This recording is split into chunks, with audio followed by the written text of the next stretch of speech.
저는 이건 정말 추천해드리고 싶지 않아요. 안녕하세요, 다혜입니다. 오늘은 뾰루지에 대해서 한번 얘기를 해볼 거예요. 제가 한 4일쯤인가 갑자기 얼굴에 뾰루지가 올라왔는데 요즘 좀 잠을 제대로 못 자기도 했고 날씨가 좀 급격하게 좀 변화를 하다 보니까 그런 변화 때문에 갑자기 뾰루지가 올라온 것 같은데 제가 어떻게 뾰루지를 관리를 하는지에 대해서 간단하게 좀 말씀을 드리려고 해요. 일단 뾰루지가 올라왔을 때 가장 중요한 게 두 가지가 있어요. 첫 번째는 진정관리고 두 번째는 재생관리가 됩니다. 그걸 잘 못했을 경우에 여드름이 조금 더 올라오거나 빨리 가라앉을 뾰루지 같은 경우도 오랫동안 가는 경우가 많아요. 그래서 오늘은 뾰루지가 났을 때 해야 될 것과 그리고 하지 말아야 될 것 두 가지에 대해서 얘기를 해볼게요. 뾰루지가 났을 때 하면 안 되는 건 먼저 얘기를 해볼게요. 첫 번째로 뾰루지가 났을 때 손을 계속 갖다 댄다든지 계속 뭐 여드름이 난 부분이 신경 써서 만지는 것을 하지 말아야 돼요. 손에 굉장히 세균이 많잖아요. 더 염증으로 번질 확률이 높아요. 두 번째, 이 부분은 진짜 많은 분들에게 되게 얘기해주고 싶었던 부분인데 우리가 트러블이 올라왔을 때 스크럽 제품 그리고 뭐 마스크팩 제품 그리고 패드 제품을 굉장히 많이 사용하시더라고요. 실제로 저는 이건 정말 추천해드리고 싶지 않아요. 일단 스크럽 자체가 피부에 자극이 되죠. 뾰루지가 올라왔을 때는 최대한 자극을 멀리 해야 돼요. 그런데 거기에 스크럽 젤을 이제 갖다 대기나 하면 그 마찰로 인해서 더 자극이 생기겠죠. 안 올라오려고 하던 여드름도 올라올 수가 있어요. 그래서 스크럽 제품은 최대한 사용 안 해주시는 게 좋고요. 마스크팩 그리고 패드 제품 이런 제품은 왜 사용을 하지 말라고 제가 말씀드리고 싶냐면 기본적으로 마스크팩이랑 패드 제품들은 곰팡이가 굉장히 좋아요. 곰팡이가 굉장히 서식하기 좋은 게 그 부직포 재질이거든요. 그렇기 때문에 우리가 제조를 할 때 방부제를 일반적인 스킨케어 제품보다 좀 많이 넣는 편이에요. 실제로 굉장히 많이 넣기 때문에 사실상 그 방부제 성분들이 피부에 자극을 줄 수가 있어요. 이 방부제가 이제 화학 방부제라면 조금 더 자극이 더 오겠죠? 아무리 천연 유래 방부제라고 해도 굉장히 많은 양을 넣기 때문에 그만큼 피부에 자극을 줄 수가 있어요. 뾰루지 같은 게 올라와서 그걸 진정시키기 위한 목적으로 마스크팩이나 패드 제품을 좀 사용하는 거는 권장해드리고 싶지 않아요. 차라리 내가 그런 뭐 진정용 피부 열감을 떨어뜨리기 위해서 그런 제품 쓰고 싶다 하면은 집에서 직접 뭐 녹차나 이런 것들을 물을 우려내서 거기에 화장솜을 넣은 다음에 스킨팩처럼 사용을 하는 걸 권장해 드릴게요. 그 다음에 세 번째는 화장품을 뾰루지가 많이 올라왔을 때는 사용을 하지 않는 게 좋아요. 최대한 스킨케어 루틴을 간소화하고 특히 크림 종류는 바르지 않는 것이 좋아요. 저 같은 경우는 트러블이 갑자기 올라왔을 때 토너 그리고 세럼류, 간단한 스팟 제품 그 정도로만 딱 마무리를 하는 편이에요. 마지막 네 번째는 스팟 패치를 최대한 사용을 하지 않는 걸 권장해드려요. 보통 뾰루지가 올라오면 많은 분들이 스팟 패치를 붙이는 걸 굉장히 많이 하시더라고요. 이유를 물어보니까 그 스팟 패치가 뾰루지를 가라앉힐 것 같아서 그리고 좀 더 재생을 빨리 해줄 것 같아서 그래서 그런 두 가지 이유 때문에 많이 사용을 하시더라고요. 실제로 여드름균은 공기 중에 노출이 됐을 때 더 빨리 죽게 되는 성질을 가지고 있어요. 많은 피부과 전문의 분들도 스팟 패치를 붙이는 게 그렇게 재생에 도움이 되지 않는다라고 말씀하시더라고요. 오히려 스팟 패치를 붙이는 것보다 안 붙이는 게 재생이나 여드름 뭐 진정이나 이런 것들에 좀 더 효과적일 수 있다는 걸 말씀드리고 이럴 경우엔 스팟 패치를 붙여야 된다 하는 경우도 있어요. 예를 들어서 내가 압출을 했어. 압출을 했는데 그게 계속해서 염증이 생겨가지고 계속 곱는 거예요. 그런 경우에는 저는 외부 환경과의 어떤 차단을 위해서 스팟 패치를 붙이고 활동하는 경우가 많아요. 그랬을 때 확률적으로 다시 여드름이 곪거나 그런 일들이 좀 줄어들긴 하더라고요.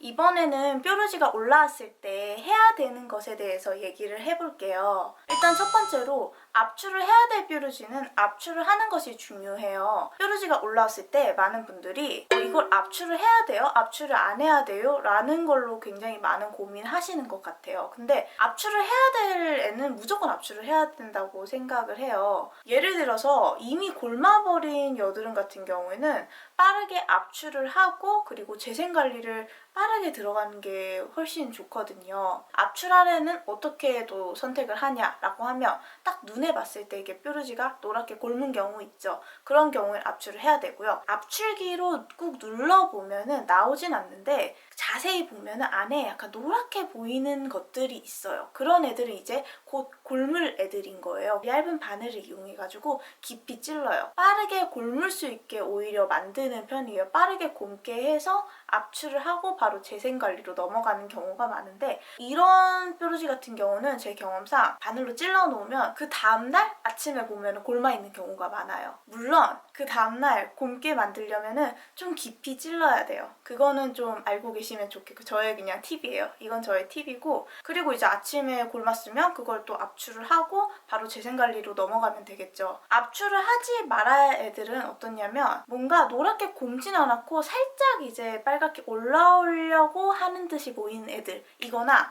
아니면 좀 아프게 딱딱한 애들 얘네들은 진짜 좀 심한 경우에는 차라리 좀 빠르게 응급처치로 피부과를 가셔가지고 염증 주사를 맞는 것도 방법일 수 있고요. 집에서 진정관리를 통해서 올라오려고 하는 여드름을 좀 진정시켜서 눌러놓을 수가 있어요. 그리고 두 번째로는 우리가 뾰루지를 진정시킬 수 있고 재생시킬 수 있는 나한테 맞는 적절한 화장품을 활용하는 게 되게 중요해요. 그래서 저는 어떤 식으로 여드름을 가라앉히고 또 재생관리까지 했는지에 대해서 저의 팁을 좀 공유를 해드릴게요. 첫째 날입니다.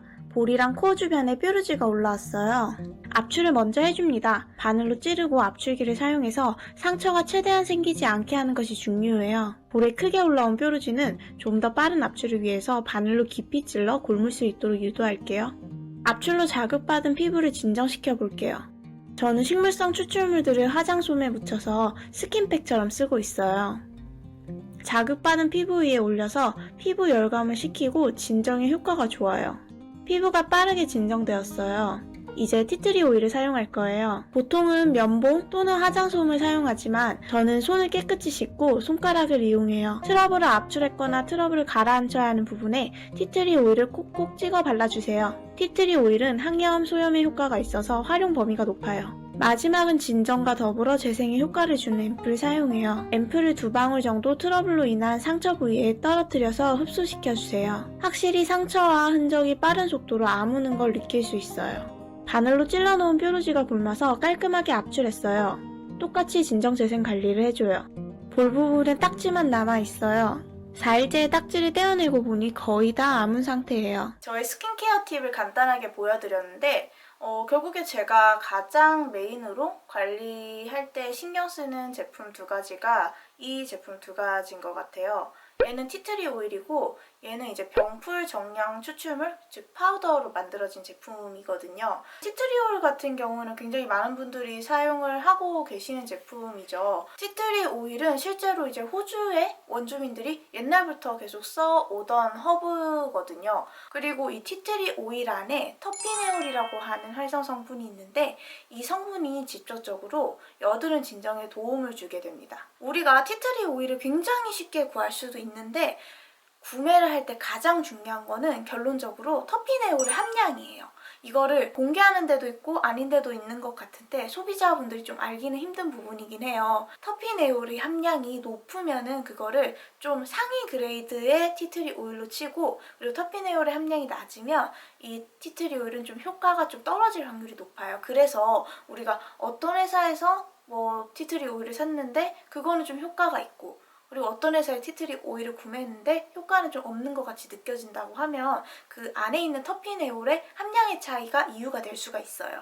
이 티트리 오일이 염증의 진정 그리고 피지 분비를 좀 감소시키는 데 효과를 주기 때문에 저는 여드름이 올라왔을 때 이 티트리 오일을 굉장히 잘 활용하는 편이에요. 이 티트리 오일을 뾰루지가 올라온 부분에 콕콕 찍어서 사용을 하기도 하고 미스트나 이런 데 한두 방울 떨어뜨려서 뿌려서 사용을 하기도 하고 세면대에 물을 받아놓고 한두 방울 정도 떨어뜨려서 그 물로 세안을 해서 마무리를 하는 것도 굉장히 좋은 방법일 수 있어요. 근데 다만 티트리 오일을 사용을 하실 때 너무 욕심을 내지 마시고 딱 한 방울, 두 방울 이 정도만 사용을 하시는 게 좋아요. 이유가 너무 한꺼번에 많이 딱 바른다라고 했을 때 화상을 입는 경우도 발견이 되곤 해요. 사용을 할 때 양을 조절하는데 좀 주의를 해주실 필요가 있어요. 그리고 이 제품을 아까 제가 또 많이 활용을 한다고 했는데 솔직히 말씀드리면 얘는 제가 만들려고 좀 만든 제품이에요, 사실. 네. 근데 얘를 왜 만들게 됐냐면 한때 그 병풀 정량 추출물 제품이 좀 관심을 받으면서 시중에 많이 나오게 됐었거든요. 그때 좀 괜찮은 제품이 있나? 라고 이렇게 좀 찾아보다 보니까 병풀 정량 추출물, 그러니까 병풀의 파우더인 거죠. 그게 많이 들어가 있는 제품 찾기가 너무 힘들더라고요. 이걸 실제로 발랐을 때 이 병풀 정량 추출물의 효과를 과연 느낄 수 있는 정도인가? 라는 좀 의심이 들 정도로 되게 미량이 넣어진 제품들이 시중에 많았었고 결론적으로는 제가 만족하는 수준의 정량 추출물이 들어가 있는 제품을 결국에는 만들게 된 거죠. 몇 년 전에 만들었고 그리고 잘 쓰고 있어요, 저는. 쉽게 설명을 해드리면 우리가 마데 땡땡이라고 하는 그 연고를 많이 쓰잖아요. 재생에 좋다고 해서. 거기에도 이제 병풀의 정량 추출물이 들어가 있는데 거기에 들어간 양보다 한 3배 정도 더 들어간 제품이라고 생각하시면 아주 쉬울 것 같아요. 그래서 저는 티트리 오일을 이제 뾰루지가 난 부분에 약간 소독하는 느낌으로 한번 좀 사용을 하고 이 앰플을 발라서 진정관리뿐만 아니라 약간 재생관리가 될 수 있도록 좀 마무리를 하는 편이에요. 재생관리가 필요하다, 상처가 생겼다라고 할 때 확실히 이 병풀 파우더가 많이 들어간 제품을 사용을 하면은 평소보다 더 좀 빨리 재생이 되는 걸 좀 느낄 수가 있어요. 그래서 저는 좀 급하다라고 느껴질 때는 이 제품을 꼭 쓰는 편이에요. 그리고 아까 잠깐 보여드린 얘는 그냥 미스트 공병에다가 어성초 추출물을 넣어놓은 거예요. 제가 어성초를 좀 좋아해가지고 저는 뾰루지가 올라왔을 때 이런 식으로 좀 많이 쓰는 편인데 마트에 가서 양배추를 쉽게 우리가 구매를 할 수 있잖아요.